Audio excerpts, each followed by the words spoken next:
Hey everyone, it's Stephanie. This is a Vault episode originally released 2021. Quincy joined me and we talked about books that are perfect for autumn, for spooky season. And we also reached out to you, the listeners, and you guys came through with a ton of recommendations. So this episode is absolutely full of book suggestions, book recommendations. I will be taking this week off. I have been feeling a bit under the weather, but I do have plans basically from now till the rest of the year as far as episodes go. So it will be new episodes from here on out. Also, if you are a Malevolent Spirit Patreon supporter, there will be a bonus episode on the several ways to approach making an October watch list. So keep your eye out for that. And without further ado, here is the episode.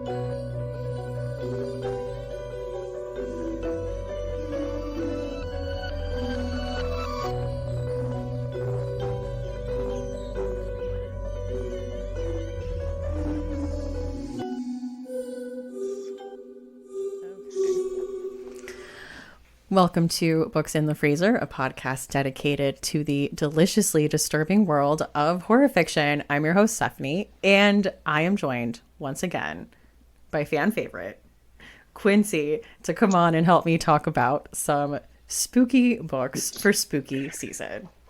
It's fall, y'all. Yay. Thank you so much for having me, Stephanie, again. Oh, it is always so fun. And I really like these episodes. I like hearing everyone's suggestions. Like, people always bring up stuff that, like, I would not have thought about. And I love that. hmm Yeah, no, that's what I'm here for. And yeah, I'm always coming up with ideas, and I'm like, okay, what idea do I want to bring up to Stephanie this time? And then I just present it, and then you're always on board. So I Well, love I'm that. always looking for new ideas. So thank you. And then you're also, like, willing to come on and, like, actually help me do it, which is a big help.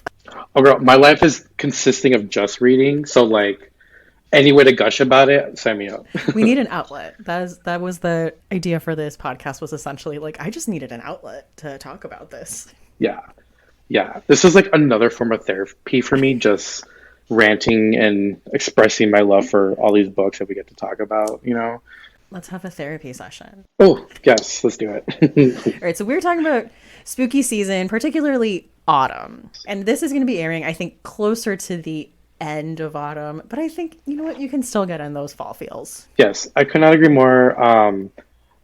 Fall and winter are all like this transition period that I feel a lot of our recommendations are going to fall under. It doesn't necessarily need to be spooky season or spooky themed books, or I'm sorry, Halloween themed books.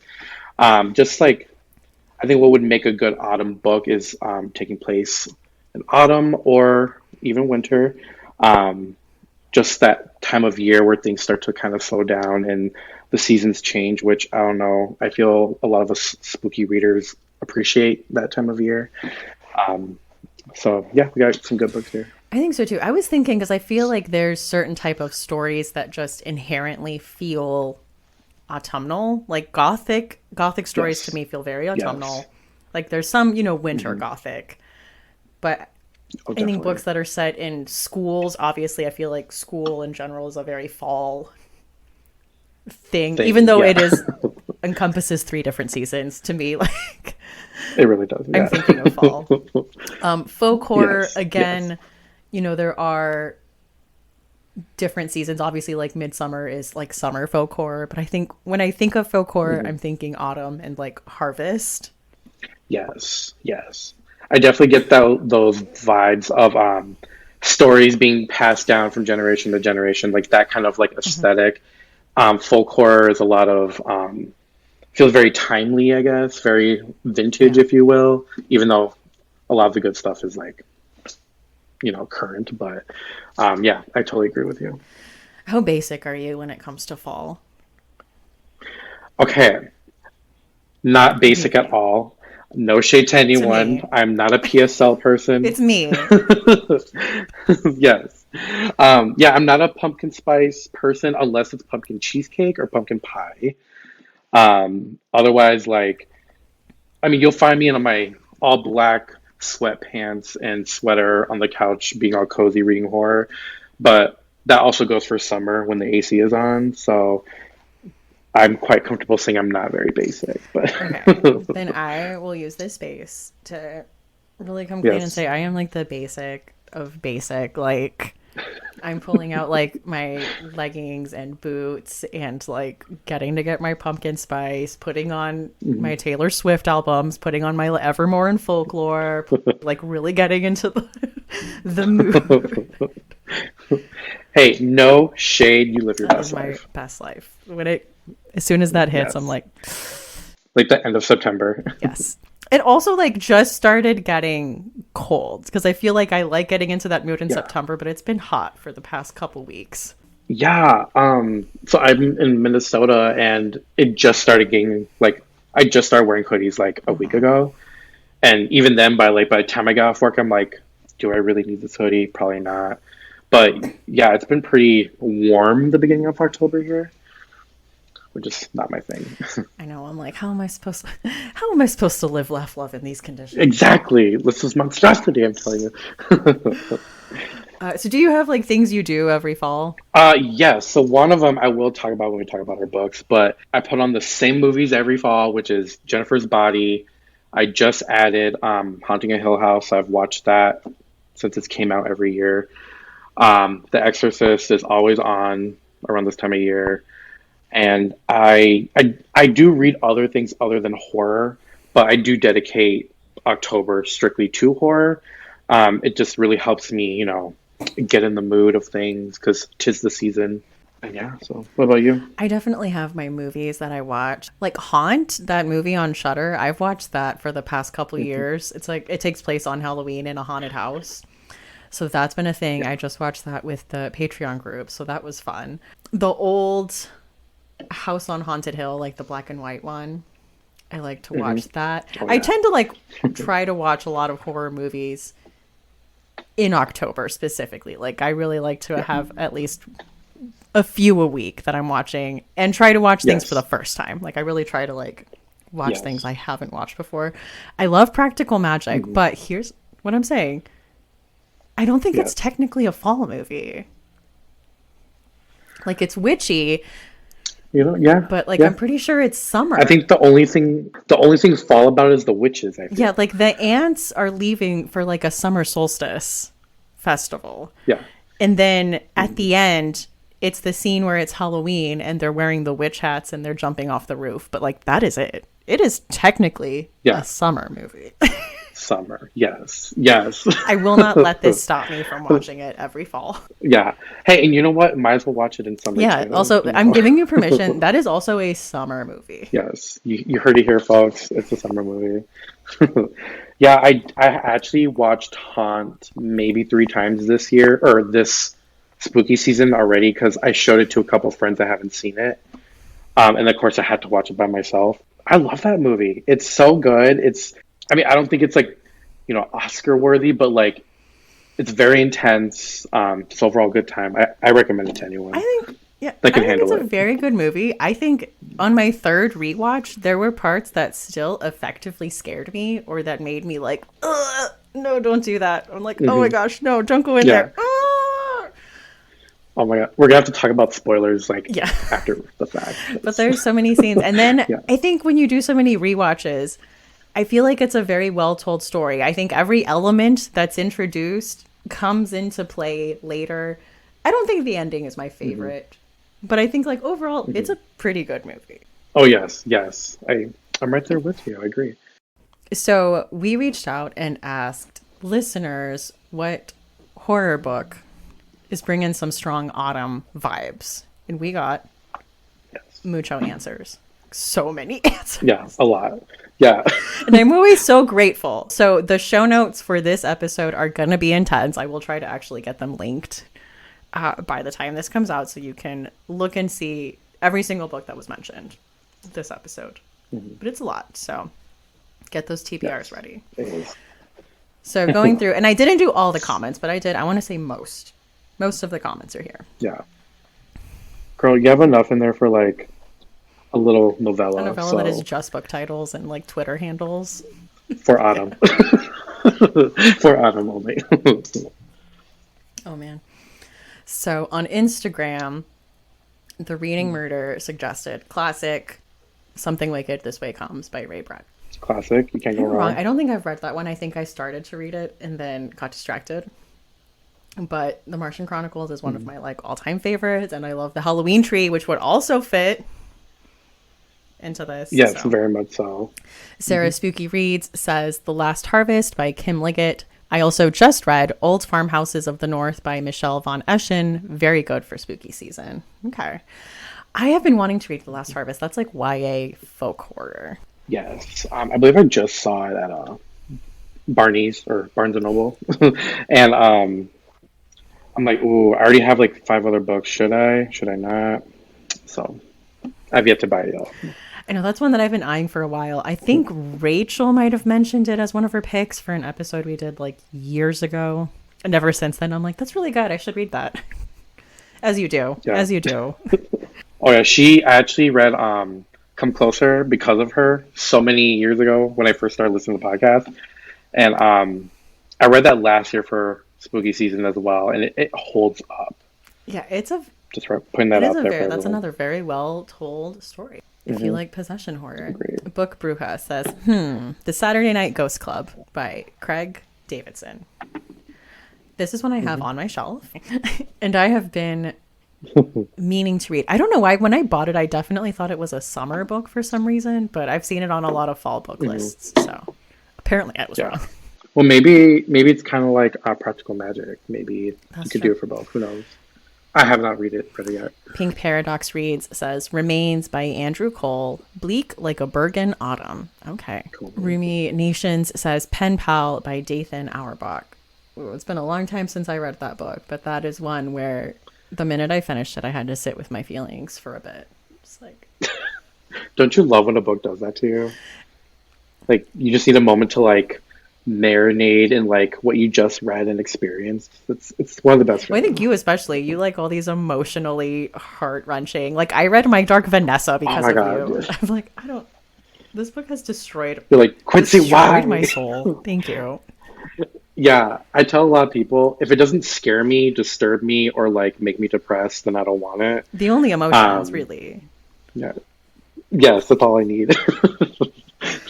Strong Sense of says Plain Bad Heroines by Emily Danforth. Hard agree. We have gothic going on, we have some queer romance, and we have boarding school, which I think, let's do it. It's perfect for spooky season.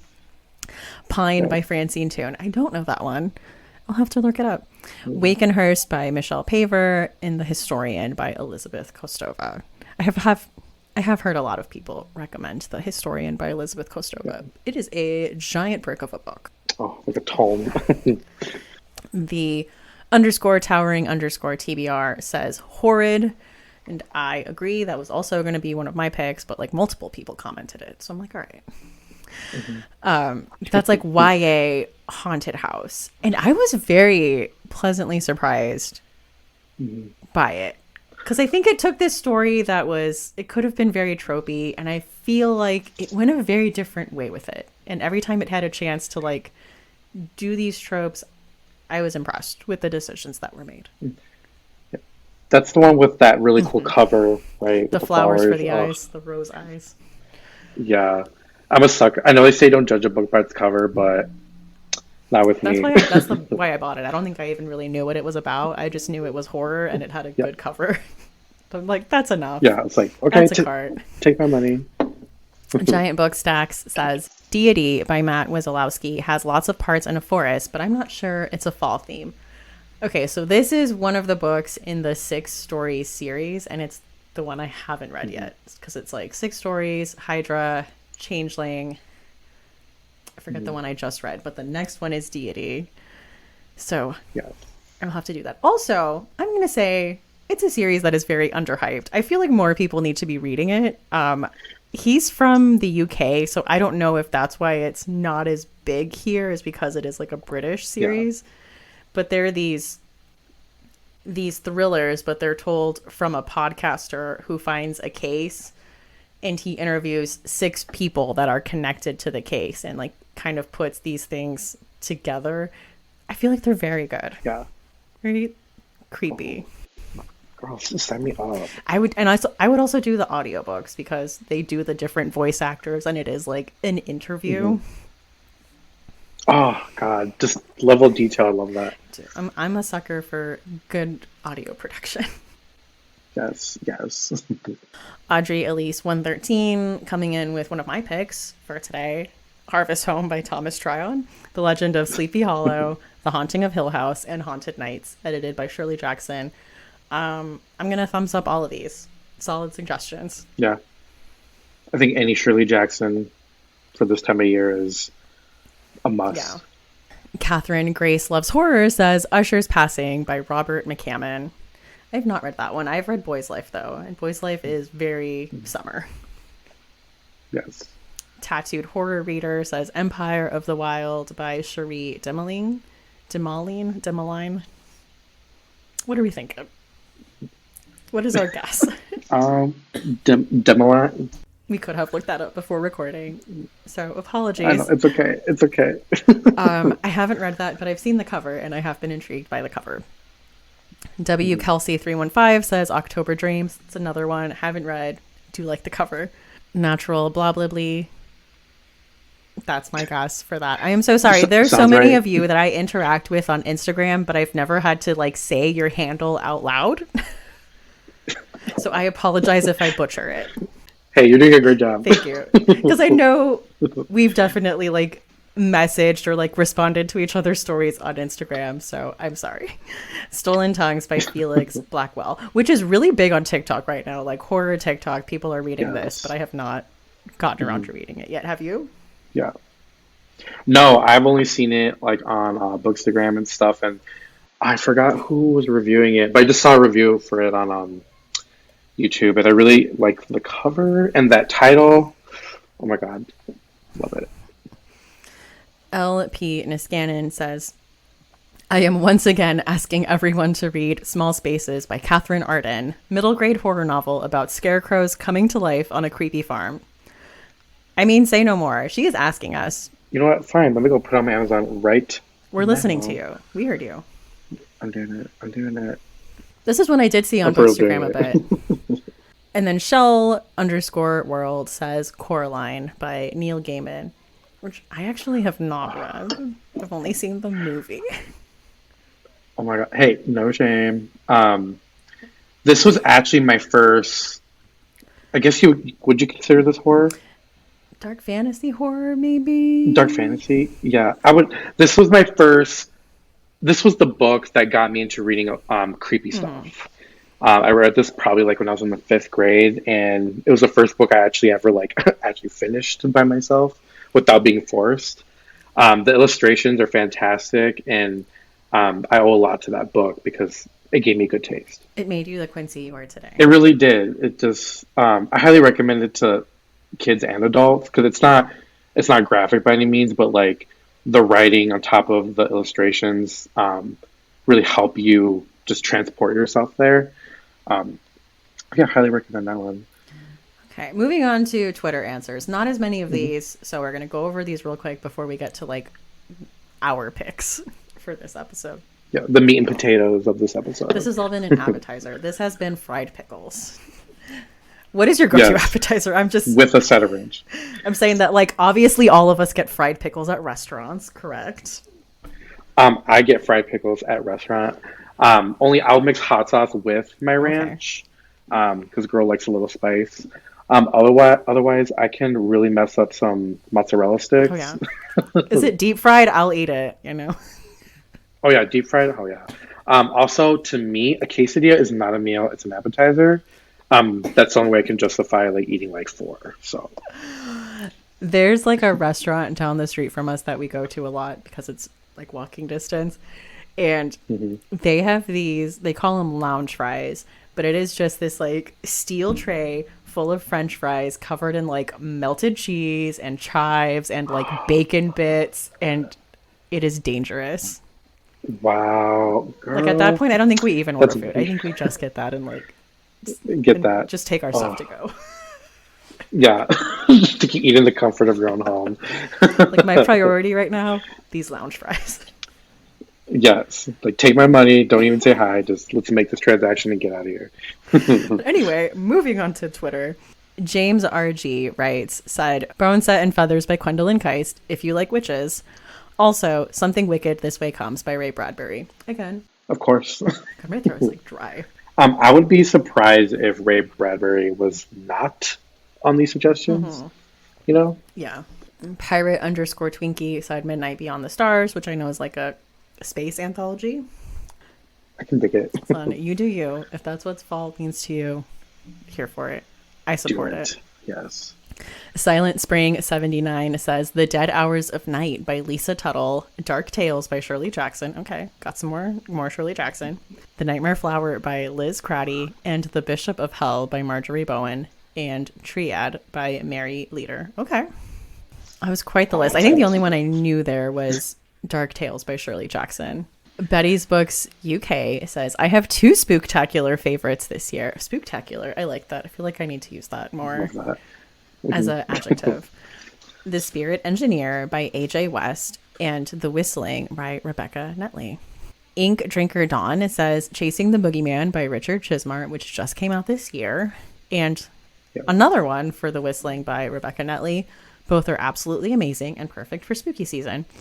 And then Ashley at Spookish Mommy says Dark Harvest, The Devil Crept In, Salem's Lot, and Halloween Fiend. I do love C.V. Hunt, and that book is good. Mm-hmm. I think it's a good entry point for C.V. Hunt because I think it's like maybe the least extreme.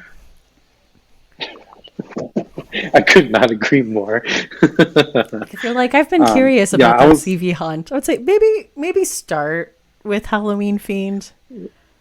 Yeah, but if you're not into extreme, maybe just stop there. But if you like her writing, then by all means, go for ritualistic human sacrifice or cock block.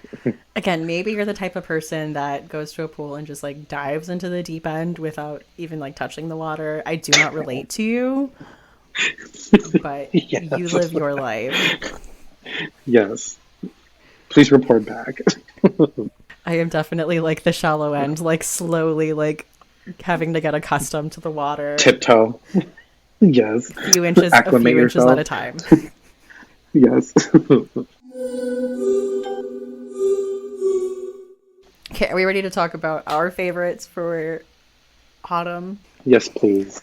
All right, I'm going to start off with a book that was mentioned previously, but I feel like we have to talk about it in this episode. It's definitely been my pick for previous episodes. I don't care. It is Harvest Home by Thomas Tryon.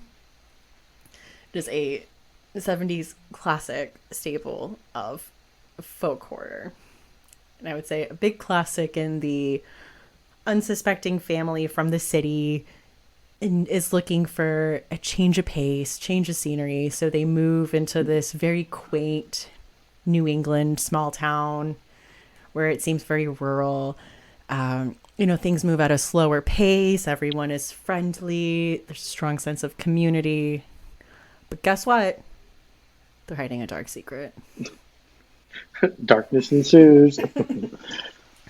It is wild. First of all, the cover art for this book is so good. I love it. I wish I would have gotten one in better condition. I ordered it online and mine came a little bit tattered, but it was an edition from the 70s. So I understand. I forgive it. But I think it's a beautiful physical object, but it's also just like a very crazy book. Like I remember reading this and it's one of those stories where I'm like, this is a horror book. So I know how this is going to go. Like I know this isn't going to be a happy, but every time they described this small town, I couldn't help but be a little charmed. Like they have a little farmer's market. That is really cute though. That's how the author gets you. Yes. I don't know. Like I get it. I would kind of move into this cute little small town. Question. This is for like how my brain works, but do you think that small towns and like overseas are a lot more appealing than like ones like here in the States when it comes to like reading horror fiction? Because I notice where I'm like, oh, I see why they would move there. Like, I get it. Like, I would do that too. Where if it's like a town here in the States, I'm like, don't go there. It's already bad. Why are you doing that to yourself? And, I think it's just the idea of it. Because, like when we drive up to see my husband's family and we're driving through like upstate Michigan and we're driving through a lot of these like really rural small towns, I look around and think, like, Mhm. I could not live here. But when I'm Yeah, reading about it in the fantasy world, like, aspect of it, yeah. I'm like, oh yeah, I could totally live there and have like a nice little house and make do. I get it. Um, but I don't want to say too much. And I know people are thinking, like, well, you've already said a lot because it's like a small town with a secret and it's folk horror. But I haven't. Like, it goes away. And I think it still manages to surprise. So if you haven't checked it out, strongly recommend Harvest Home by Thomas Tryon. I don't recommend a lot of like classic horror books because I don't feel like, to me as a woman, they hold up like super well. Um, I I totally will get it. Yeah. say there's some stuff in here that I don't put my stamp of approval on. It's just putting that out there. Yeah. What would you rate it? Oh, should have put that in the notes because I forgot. Um, ooh, high fridge, maybe low freezer. Like this was a book that I don't want to hype it up too much, but I was like, oh my gosh, what the WTF is going on? Yeah. Well, because even at the end, when things are coming into place, and I was reading it, and I'm like, okay, I see what's been going on here. Yeah. There's still managed to be surprises, even after I was at that point where I'm like, okay, I see where we're going here. So that was Harvest Home by Thomas Tryon. Sweet. So the first book I want to talk about is probably a book that everyone and their mom knows by this point, and that is The Southern Book Club's Guide to Slaying Vampires by Grady Hendrix. Earlier you asked me what are my, traditions when it comes to fall. I read a Hendrix book every fall. To me, he is exactly what I need to like kind of start off autumn and spooky season. Um, Everything I've read has a little bit of humor, a little bit of spooky, and overall very easy and like fast paced writing. Um, these A lot of his books I can just read in like a day or two and have a good time. But this book is about a woman named Patricia. She lives with her husband and two kids. She is, of course, part of a book club. Um, and these group of women, just read a lot of like true crime books and they live a very like cookie cutter life, if you will. And then one day, a handsome new neighbor comes moving into the neighborhood. Surprise, he's a vampire. That's not even a spoiler. That's what I love about Grady Hendrix books, that they're very, I guess, self-aware of like their tropes and stuff. Um, this would not be an episode with me on it if I didn't mention my mom reading something, and she did read this. um, she very much loved it, and I think if you are a mother, I think you can kind of relate to some of the topics in this book just because I saw my mom a lot with Patricia, who's our main protagonist. She very much cares for the children of the neighborhood. She will help anyone at a drop of a hat. That's very much my mom. So this book very much felt cozy to me reading it, and it was like the perfect start for spooky season. I do not think it is freezer or even fridge really. I would say like on the counter next to the fridge if the fridge was open. Um, but that is, at least to me, that's what I expect from Grady Hendrix.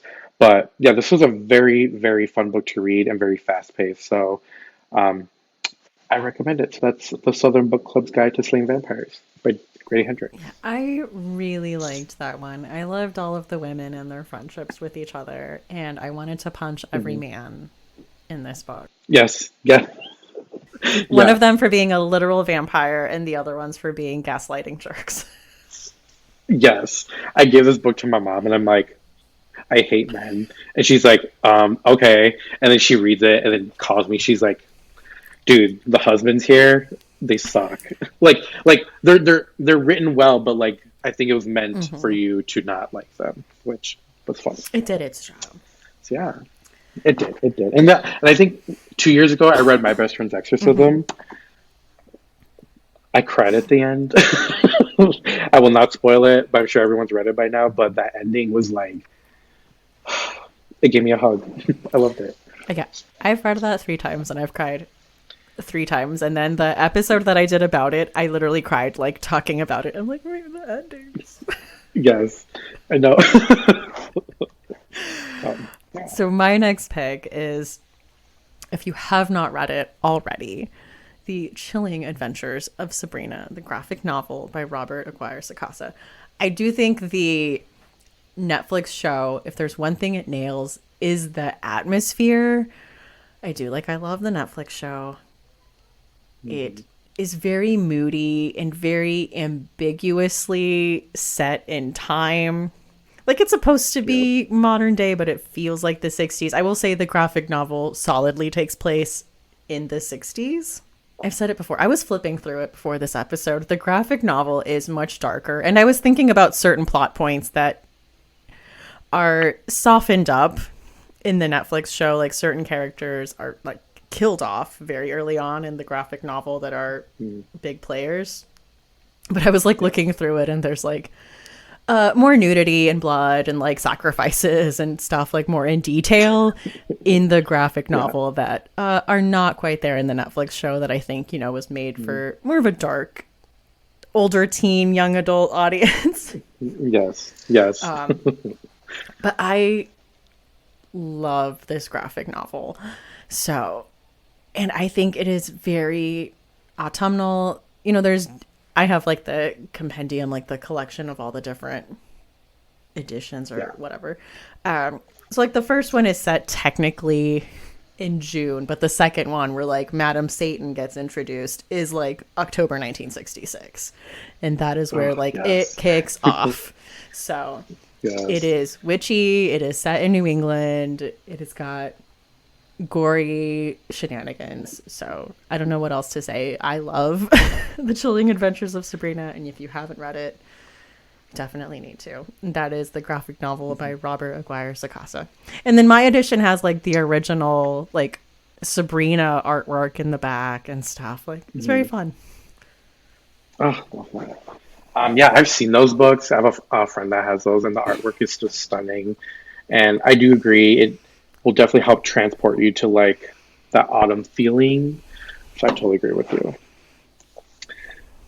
So my next pick is Husk by Rachel Autumn Deering. The only word I can really use to describe this book is wow. It is stunning. It is a novella. It is less than 90 pages. Definitely, you could just get it done in a sitting. Essentially, this book is about a guy named Kevin Brooks. He just returns to his hometown in Connecticut after serving in the military for 3 years. Um, he recently just lost his grandparents who raised him as a kid. He lost his best friend in the war, and he is starting to question his loyalty for the American government.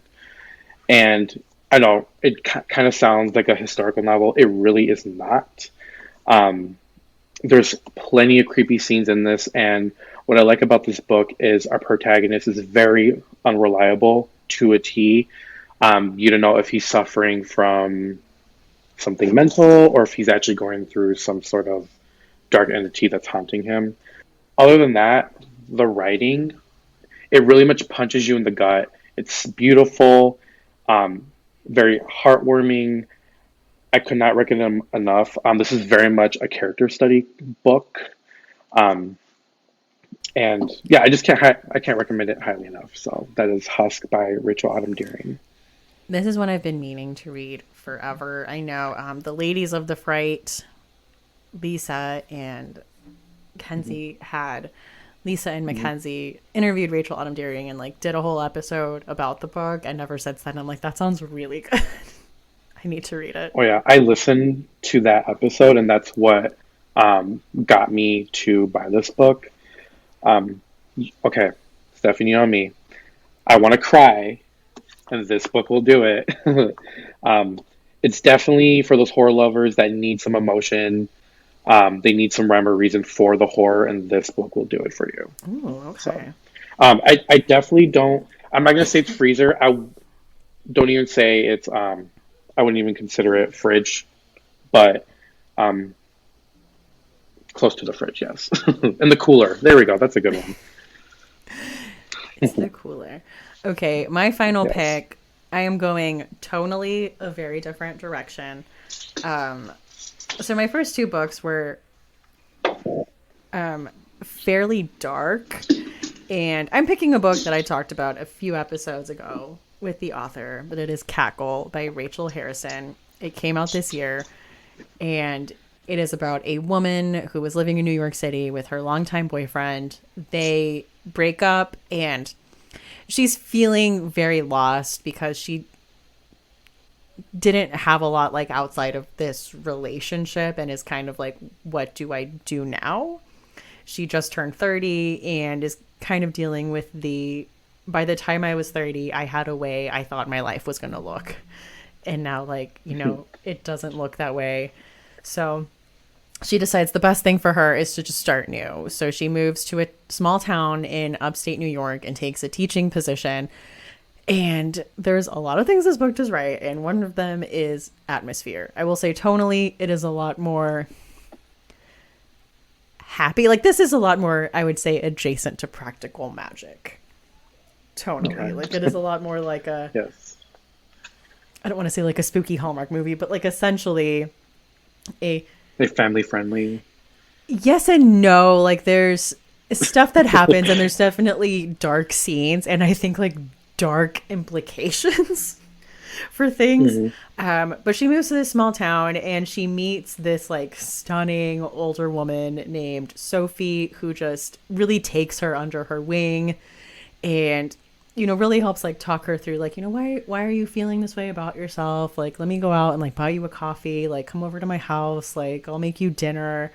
And just this friendship that develops between the two women, and she kind of starts to wonder, like, is Sophie a witch?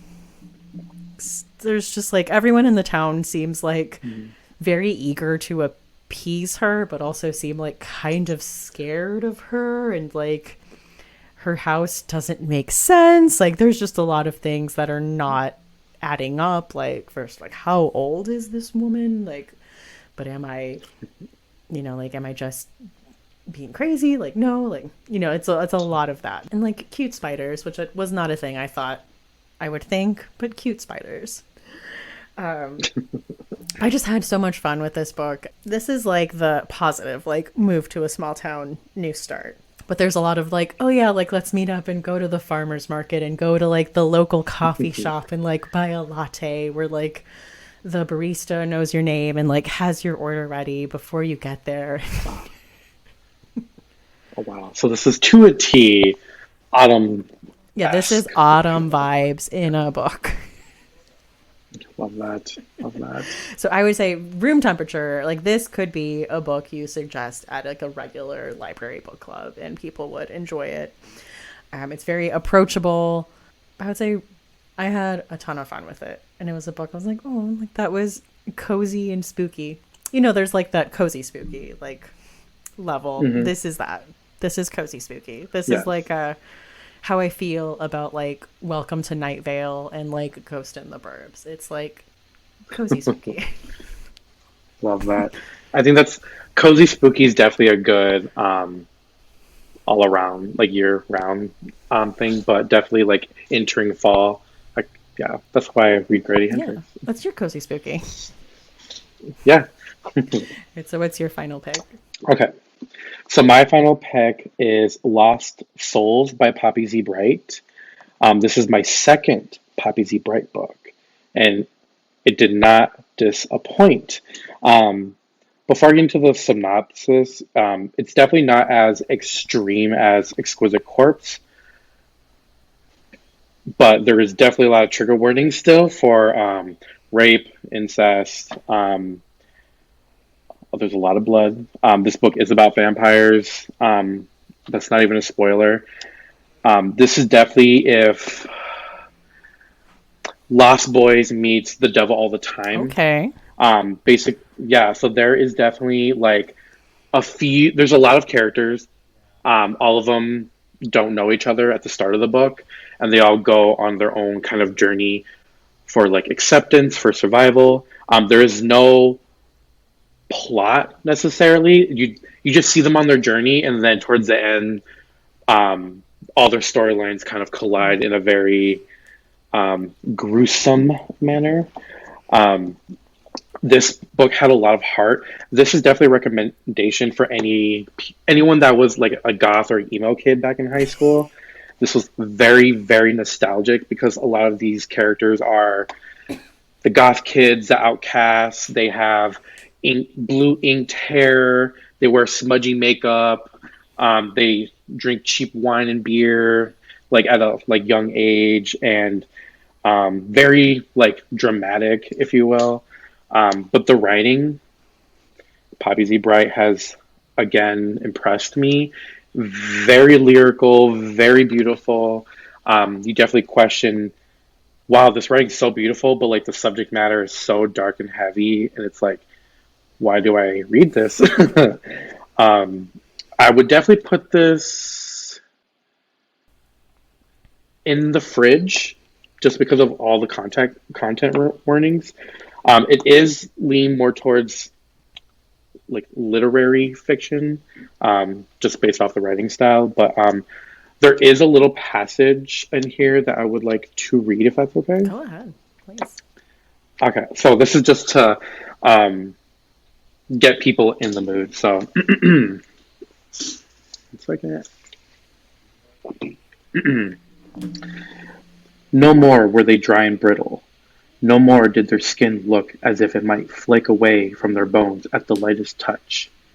Tonight their lips shone purple with rouge, and the ripe inside of their mouths glistened pink. Their skin was the smooth white of almonds. Their colored silk writhed around them. They clutched each other with their bird-bone hands and pressed their hollow cheeks together. Their hair twisted together, long strands of ruby red and yellow white, like mingling flames. Their faces echoed each other in a perfection that was once opulent and dissolute. Okay. Okay. Oh my god, I want to tattoo that on me. It's so gorgeous. I highly, highly recommend this book if you're into vampires. If you were like a goth or emo person back in the day and you want to reminisce, that is Lost Souls by Poppy Z. Bright. Okay, well, you sold me. Yes, The writing it's sounded very good. gorgeous. Yes, it's from page to page, front to back. That is the writing that you get. And again, it is very much like Lost Boys meets Devil All the Time, especially Devil All the Time, just because you're just following all these characters until they meet at some point. There's no like A B plot, which I think I very much value that in my storytelling because I get to know the characters a lot more. This is very character focused. There was not one character that I didn't like, so highly recommend. Love that. And this is one you like DM'd me about, and you're like, I just need to let you know that I'm Yeah, loving this yesterday. book. Yes, I was like Stephanie. She's they've did it again. All right. Well, those have been our picks for autumn. Are we ready to jump into the next segment of this show? Please, I need to talk about Okay. this. Let's talk chilling obsessions. What's on your mind? Midnight Mass. What's there to say other than you're doing a disservice if you don't watch it? Not one episode was boring. It was from the start up until the end, I was so enthralled, and of course it's Mike Flanagan, so like I may have shedded a tear or two. Um, yeah, I he's really outdone himself with this show. I really liked it too. I think right at the beginning, I'm like, okay, like we got a small island community. Okay, like we got Mhm, someone like coming out of prison with a past. Okay, we got like mhm. kind of hot priest. I'm into it. Yes, you can't go wrong with a sexy priest. Fleabag has shown us that. Thank you. Yes. Um, but yeah, I really liked it. I think especially people that have a religious background in any way, like there's just a certain note that it hit that resonated, I think, with so many people. Yeah, I agree. I didn't have the strongest religious upbringing, but it was definitely in like kind of the forefront of my youth, and it struck a chord so hard. I remember pausing it and like I'm like, let me take notes from my therapist so I can like hash this out real quick, you know? Um, it really like it resonated, you know? I did I think I watched an interview with him or read an article or something where this was originally going to be a book, and then he developed it for TV, but he's been trying to get it on the screen for many, many years. And I think this was his like favorite project he's ever done. And I'm sure if you are a Flanagan fan, you would notice kind of the Easter eggs that are lingering there that also hint to his other projects and some Stephen King stuff. So Yeah, well, this was also one that had been teased in other projects, like a lot of people pointed out. Like in Gerald's Game, it's a book on the not on the nightstand, but at like the top of the the shelf yeah. I'm above like, her. what do we call this? Yes. I'm like making motions, like people can hear my motions. The floating Yeah, the floating shelf. shelf above the bed. Yep. And the main character in Hush, that was her book. That was the book she wrote was Midnight Mass. Yes. Yes. I know there was like a little clip I saw where if you watch Hush, there's a scene where the main character, aka Mike Flanagan's wife, um, was typing the book or like writing it, you know, and if you like pause, you can like read, you know, some of the main characters from Midnight Mass, and like I think there's like a specific scene that you could get a quick little glance at. So I thought that was like a cool little like That touch is cool. that I would expect from Mike Yeah. Flanagan. Um, Also, I I did hear that there was some inspiration from Salem's Lot and Storm of the Century, both by Stephen King. Salem's Lot for some reasons, and then Storm of the Century because it's held in a small communal town on an island, which is on the cover. So yeah, I was like, I have to talk to Stephanie about this freaking show because it was so good, and I'm probably gonna rewatch it here, like probably this Oh weekend wow. because why not? Yeah, it was very good. Well, also like halfway through, because I don't think the big horror of it all gets revealed until like episode 5, and so for 4 episodes, I was like, so what's the thing? And I'm like, You're I'm like, like, this has been is this a cool. Love this drama? character. Love the town. But what is the Yeah. thing that's going on Hmm. here? Yes. And then Yes. I'm like, oh, Um, that is the thing. Okay. yes. Yes. Yeah. If you have not watched it yet, please go watch it. Right. I So, watched Midnight Mass. the new Candyman a few weeks ago, like while it was on Oh, how was video it? on demand. I really liked it. I had a ton of fun Yeah. with it. It's like I don't get to go see new movies often because of my schedule and having 2 kids. It just like does not Mm, happen. So I was very happy that it was yeah. available. You could like rent it. So, and that was Mm, kind of my one big movie I wanted to watch this year. I'm like, the only like 2021 release that I really want to see is the new Candyman.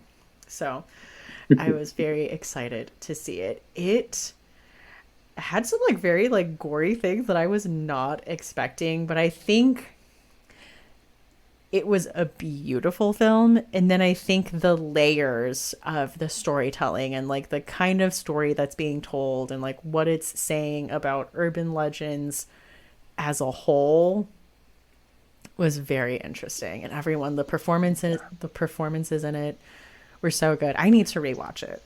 Like Yeah. I need to buy it when it comes out. So it's one of those movies like right when you're done, you're like, I want to Yeah. rewatch it. I need to rewatch it. Yeah. So I had a lot of fun with that. Also watched like Halloween Kills a few weeks ago. Cannot say my feelings were along the same lines.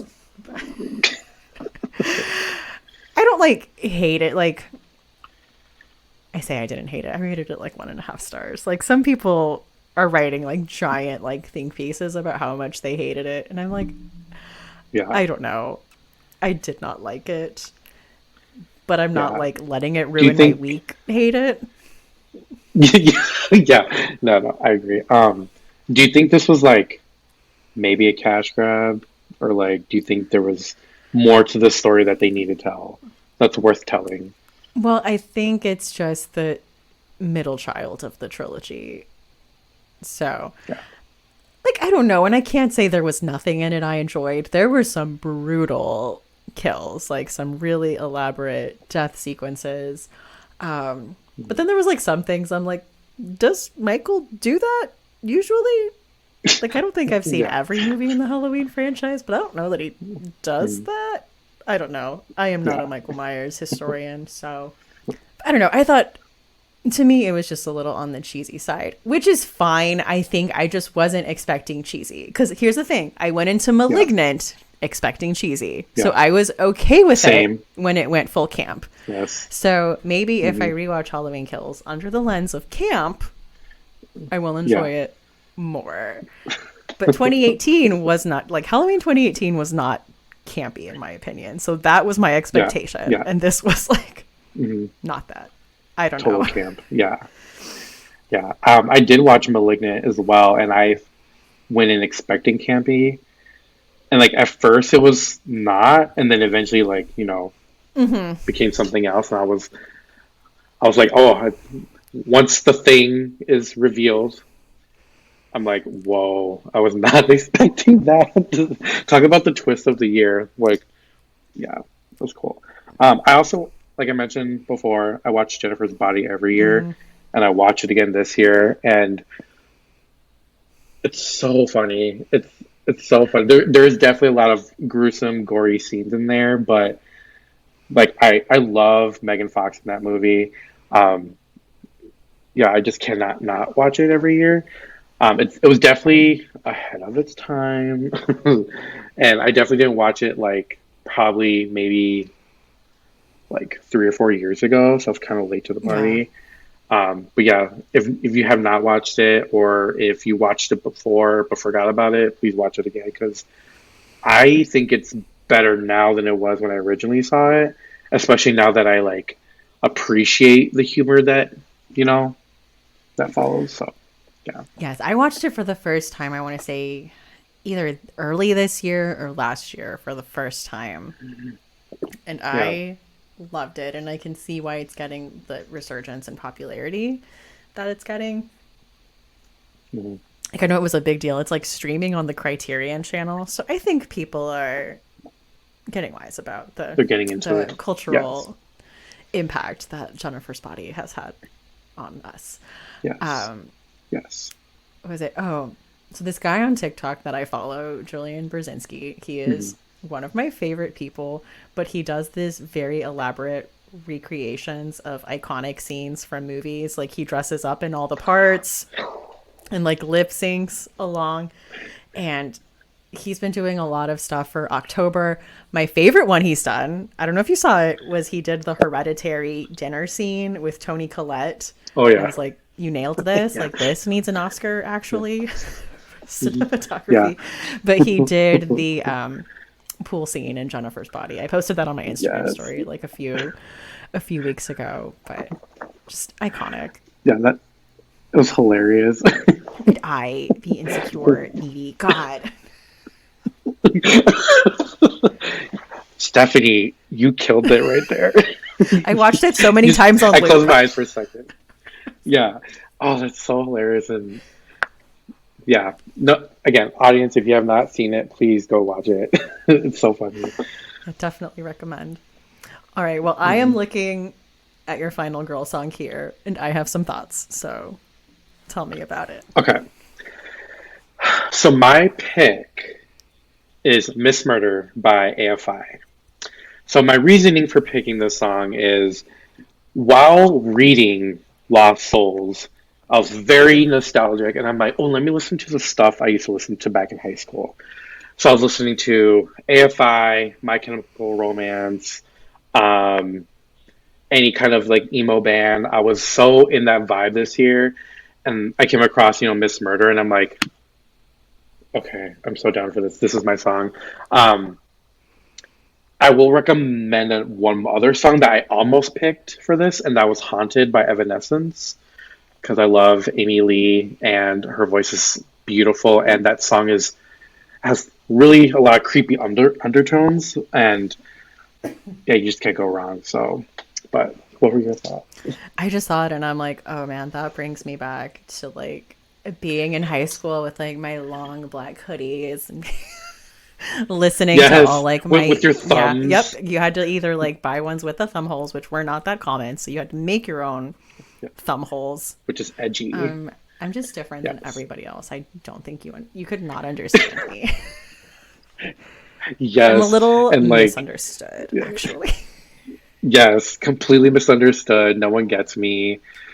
Yeah, I was that emo kid that would like draw on my jeans with black marker to like piss off my parents, and I definitely had a even though iPods were a thing, I was one of those kids that had like a CD player with the big headphones that were from like the dollar store, and wearing my like Converse.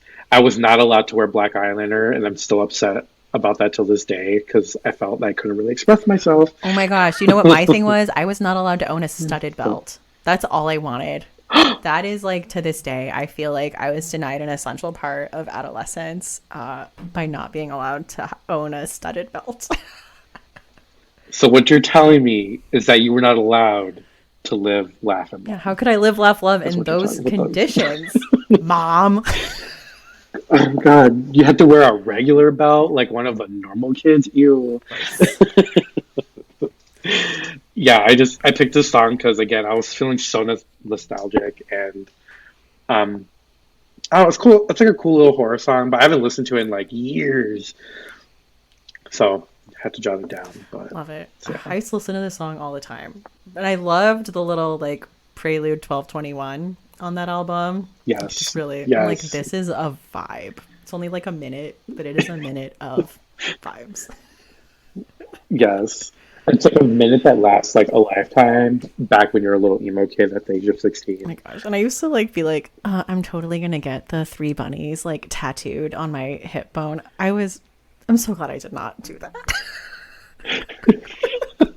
Imagine like kids. I don't even know where to begin with this tattoo. Don't ask.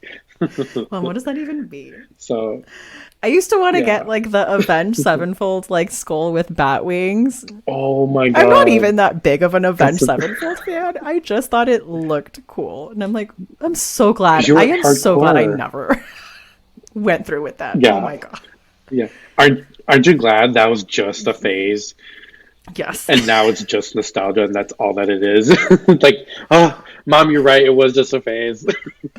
I mean, okay, this is going very long on tangents, but Yeah. my husband and I went to the Hella Mega tour like a few months ago, and that was Fall Out Boy, Weezer, and Green Day.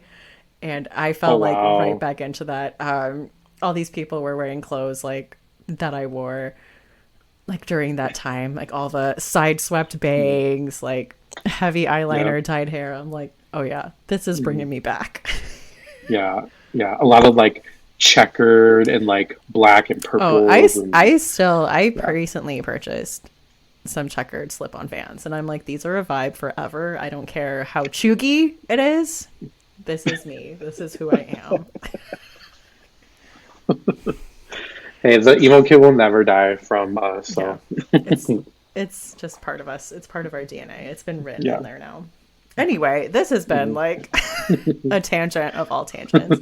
Other fellow emo kids, Yes, feel free to message us on this episode with your thoughts and on maybe whether I yeah. should have Just still send gotten us, that AFI tattoo. yeah. Just send us a little caca, and I see you. You need to send us a RAR. Yes, yes. Send us a rar. We see you. All right. Well, thank you again so much, Quincy, for Of this course. idea. I always have a good time. And listeners, let us know if Yes. you want this to be a seasonal thing. Like, this is autumn reads. Let us know if you're going to be up for like winter spooky reads, summer spooky reads. We were talking earlier. I think spring might be a bit more difficult. We will try if this is what you would like. Yes. Fingers crossed. But yes, no, thank you for having me. It's always a blast. And um, yeah, if anyone reads our recommendations, let us know. All right. And where can people find you online? Yeah, so you can just find me on Instagram. My handle is Quincy QBear69. Um, I just have a lot of book and tattoo posts because I do like getting tattooed and cute dogs. So enjoy.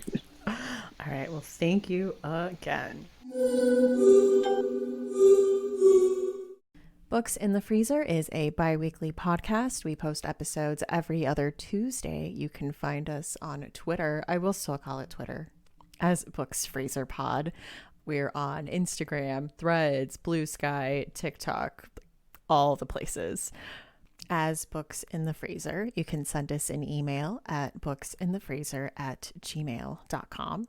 Show notes for this episode and all previous episodes will be at booksinthefreezer.com. Since this was a re-release, I will link to the original show notes that came out the first time that will have all the books listed that were mentioned in the episode.